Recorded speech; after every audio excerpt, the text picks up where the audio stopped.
Hey YouTube, it's ICU and welcome to the 50th episode of Best Tech Info and Rumors. To start off, I just wanted to say that yes, I am actually in a hotel right now, and I have mentioned this before, but I'll say it again. That's because I'm actually in the process of moving right now, so I will be situated by the time I make my next Best Tech Info and Rumors video, so I just wanted to get that out of the way. And next, I just wanted to say that because this is the 50th episode of Best Tech Info and Rumors, I will be doing a giveaway, and I'm going to give away a $50 iTunes gift card. I'm just going to get it online, and I'm going to give the winner the actual code for the gift card. So I'll go over how you can win that after I cover all of the news for this video.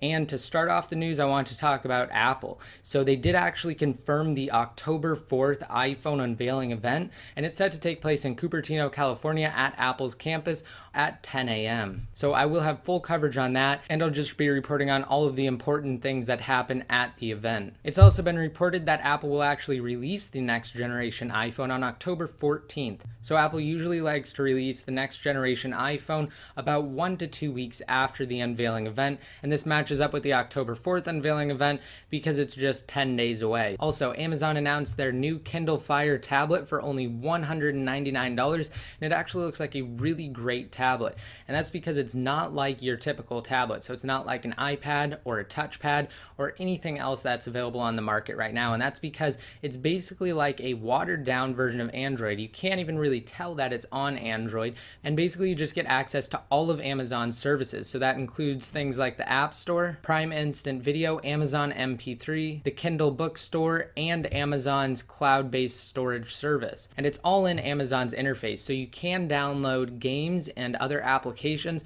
but again, it's not necessarily like your typical tablet. And in addition to that, the Kindle Fire has its own type of web browser called Amazon Silk. It's supposed to be extremely fast and faster than the competition. And when Amazon announced the Kindle Fire, they also announced an updated Kindle and Kindle Touch, and they said that the Kindle will be just $79 and the Kindle Touch will either be $99 or $149 depending on whether or not you want 3G. Now moving back to Apple, supposedly they entered new iPod Touch and iPhone units in their internal inventory system, and the prefix for the new iPod Touch is N81A, and that's different than the current iPod Touch because it's N81, so it has that extra A at the end, and that extra A could mean a couple of different things. It could either mean that it will be available in white, or it could mean that there are minor changes that will be made to the 4th generation iPod Touch. So it would kind of be like the equivalent of an iPhone 3G to an iPhone 3GS. It would just be a slight step up, if that's actually the case. And in addition to that, it was also discovered that Apple keyed in iPhone units with the prefix N90A, and the current iPhone 4 is just N90. So the extra A in this situation most likely means that there will be minor changes to the iPhone 4. And building on that, it's also been reported that Apple entered N94 iPhone units, and this is most likely the iPhone 4S. So if this is the case, and if Apple does actually make the N94 iPhone their high-end device, then that means the N90A iPhone will actually be the low-end device, and it will probably be a gimped version of the iPhone 4. And the iPhone 4S in this case will actually be the updated iPhone 4, and it's been confirmed that this N94 device, a dual-core A5 processor, and that's the same processor that's actually in the iPad 2, and it will also most likely pack 1 GB of RAM and an 8 megapixel camera. But again, it's also possible that Apple will still release an iPhone 5. But if this rumor is any indication of what Apple will unveil on the 4th,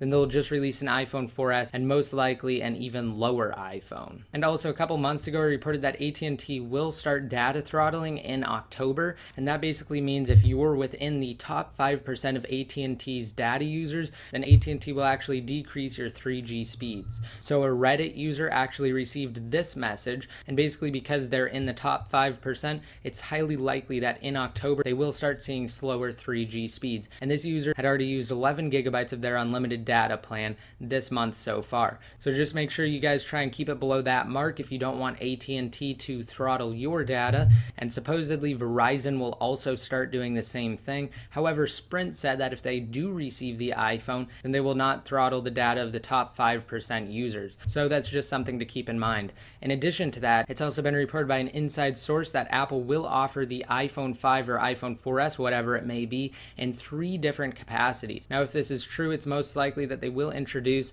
a 64 gigabyte iPhone model, and they will still sell the 32 and 16 gigabyte iPhone models as well. And if they don't go with those capacities, then they will most likely introduce an 8 gigabyte iPhone and still offer the 16 and 32 gigabyte versions as well. So again, whatever the case may be for the next generation iPhone, we will find out on October 4th. And hopefully we'll find out about Apple's other products too, including the next generation iPod Touch. So again, just be sure to stay tuned for that.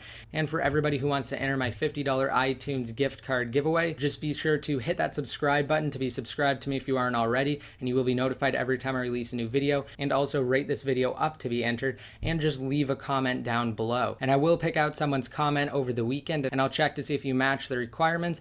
And if so, then I will announce you as the winner in the 51st episode of Best Tech Info and Rumors. So that's how you enter to win the $50 iTunes gift card. And I'll have links to everything I talked about in today's episode down below in the more info. I'll also have links to my Twitter accounts and Facebook fan page. Be sure to follow my Twitter accounts and like my Facebook fan page to be updated more often. And until next time, this is ICU signing out.